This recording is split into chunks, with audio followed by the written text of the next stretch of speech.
Christopher wants to know this. He asks this question. Hi, I'm starting out and I want to know what is the best model or what you may recommend.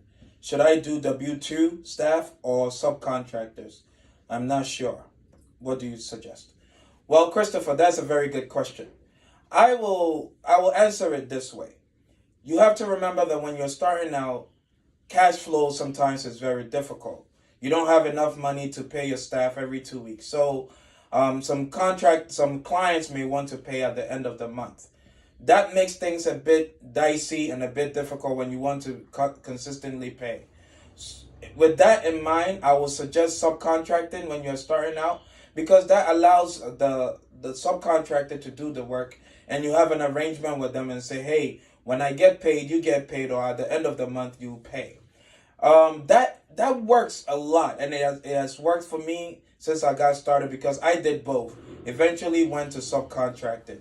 When you do subcontract, though, remember you are not the subcontractor is not your staff, right? You give them the scope of work, you show them the place, you agree on the amount of money that you're going to pay the subcontractor.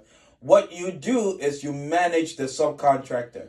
So that means that if they work today, maybe tomorrow morning you go back to the client and you see how the subcontractor did.